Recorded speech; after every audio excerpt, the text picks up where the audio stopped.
Team इंडियाच्या कमकुवत bowling डिपार्टमेंटसाठी आता झहीर खान धावून येणार आहे। दक्षिण आफ्रिका दौऱ्यासाठी झॅकचं टीममध्ये कमबॅक झाल्यानं आता तरी टीम इंडियाच्या बॉलिंग डिपार्टमेंटला योग्य दिशा मिळेल अशी आशा भारतीय क्रिकेटप्रेमी बाळगून आहेत। दरम्यान आपण कमबॅक करू असा आपल्याला विश्वास होता अशी प्रतिक्रिया झहीरनं दिली आहे। दक्षिण आफ्रिका दौऱ्यासाठी टेस्ट टीममध्ये झहीर खानचं कमबॅक झालंय आणि टीम इंडियाला एक प्रकारची मजबूती प्राप्त झाली असंच म्हणावं लागेल।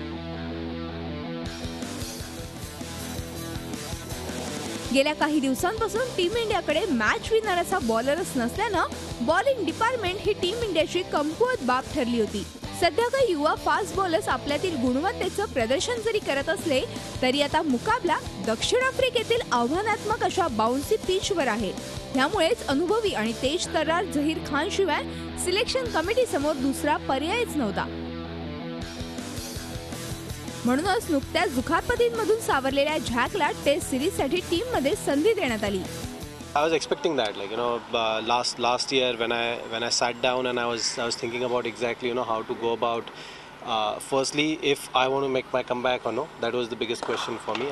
When the answer was yes, I then chalked out a strategy, like what exactly is needed, and I did everything possible, to make sure that I'm there. And obviously, physical aspect was a big thing.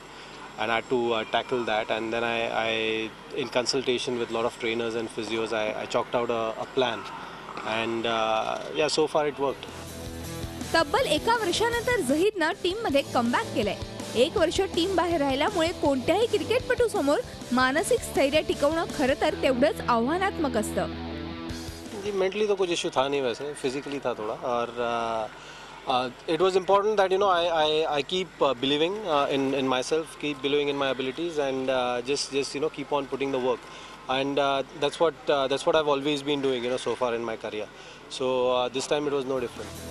झहीरच्या गैरहजेरीमध्ये Mohammed Shami आणि भुवनेश्वर कुमार सध्या आपल्या कामगिरीनं लक्ष वेधून घेतात, म्हणूनच त्यांच्याकडूनही आता अपेक्षा अधिक वाढल्या आहेत। Very promising, as you can see, Shami produced a brilliant spell against West Indies, which was like a dream spell, and dream debut for anyone.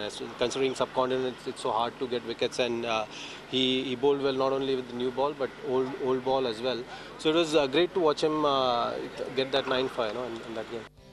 दक्षिण आफ्रिकेच्या बाउन्सी पिचवर झहीर खाननं आतापर्यंत चांगली कामगिरी केलेली आहे।